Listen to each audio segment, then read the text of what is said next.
ये कहानी तब की है जब मेरा नाम जोकर का प्रोडक्शन वर्क चल रहा था। साथ ही कपूर साहब के बर्थडे सेलिब्रेशन की तैयारियां चल रही थी। बात है 14 दिसंबर 1966 की। लेकिन अपने खास दिन पर राज कपूर खुश नहीं थे। उनके मन में एक उधेड़-बुन चल रही थी जो चाहकर भी उन्हें मुस्कुराने नहीं दे रही थी। वो कभी गहरी सोच में पड़ जाते तो कभी फोन की तरफ देखने लगते। तभी फोन की घंटी बजी और राज कपूर का मन घबराने लगा।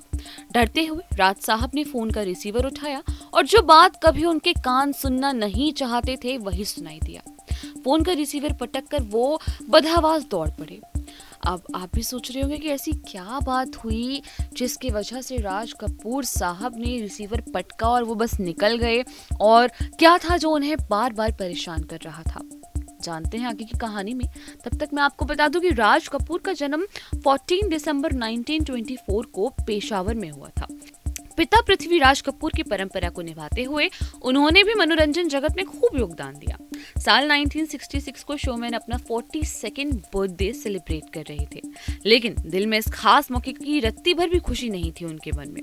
उनके मन में बार बार ऐसी बातें आ रही थी जो वो सोचना भी नहीं चाहते थे।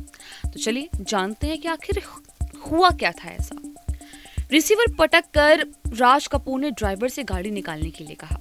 बदहवास से वो गाड़ी में बैठे और उन्हें यूं देख कोई समझ नहीं पाया कि आखिर मामला क्या है। राज साहब के लिए रास्ता काटे नहीं कट रहा था और हजारों विचार दिमाग में कौंध रहे थे। अचानक गाड़ी के ब्रेक लगे। एक घर के सामने गाड़ी रुकी और राज कपूर भागते हुए अंदर पहुंचे। सामने वो नजारा था जो शोमैन कभी नहीं देखना चाहते थे। सामने सबसे अजीज दोस्त का शव था और राज कपूर की आंखें विश्वास नहीं करना चाह रही थी। राज कपूर के बेहद करीब दोस्त का नाम था गीतकार शैलेंद्र, और उन्होंने अपने दोस्त के जन्मदिन पर ही दुनिया को अलविदा कह दिया था। राज कपूर का जन्मदिन काला दिन बन गया और वो खुद को चाहकर भी संभाल नहीं पा रहे थे।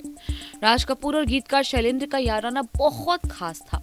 राज पर फिल्माए गए कई हिट गीतों को शैलेंद्र ने ही रचा था, जैसे कि किसी की मुस्कुराहटों पे हो निसार, प्यार हुआ इकरार हुआ, दिल का हाल सुने दिल वाला, आवारा हूँ, मेरा जूता है जापानी, ये रात भीगी भीगी और भी काफी सारे गाने। इन सभी गीतों को शैलेंद्र ने ही शब्द दिए थे। कहा जाता है कि राज कपूर और शैलेंद्र की दोस्ती इतनी खास थी कि राज कपूर बस अपने दिल की बात बताते थे और शैलेंद्र उस पर गीत रच देते थे। यानी कि उनकी बातों को इस तरह से पिरोते थे कि एक गाना फूट पड़ता था। गीतकार शैलेंद्र की तबीयत लंबे समय से नासाज थी। राज कपूर के जन्मदिन से एक दिन पहले दोपहर में शैलेंद्र को अस्पताल में भर्ती करवाया गया था। राज कपूर काम के दबाव में चाहकर भी हॉस्पिटल नहीं जा पा रहे थे। ऐसे में वो सिंगर मुकेश से हर पल की अपडेट ले रहे थे। जब 43 इयर्स की उम्र में शैलेंद्र के निधन की खबर मुकेश ने दी तो राज साहब का दिल बैठ गया। राज कपूर शैलेंद्र को प्यार से पुष्किन और कबीराज पुकारते थे। दोनों ने साथ में करीब 21 फिल्म्स में काम किया। शैलेंद्र की मौत से आहत राज कपूर ने उस समय एक मैगजीन में शैलेंद्र के लिए ओपन लेटर भी लिखा था, जिसके अनुसार उन्होंने लिखा था, मेरी आत्मा का एक हिस्सा चला गया, ये सही नहीं है, मैं टूट गया हूँ, मेरे बगीचे का सबसे खूबसूरत गुलाब छीन लिया गया, कितने दयालु और नेक इंसान थे वो, अब वो छोड़कर चले गए हैं, अब हम सिर्फ रो सकते हैं और उन्हें याद कर सकते हैं।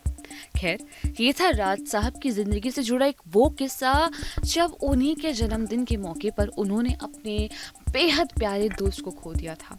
खैर देखिए, राज कपूर साहब को तो हम कभी नहीं भूल सकते, और साथ ही उनके अमिट योगदान को, स्पेशली इतने खूबसूरत गाने, इतनी खूबसूरत फिल्में जो उन्होंने हमें दी हैं, जिन्हें हम आज भी गुनगुनाते हैं, जिन पर हम आज भी थिरकते हैं।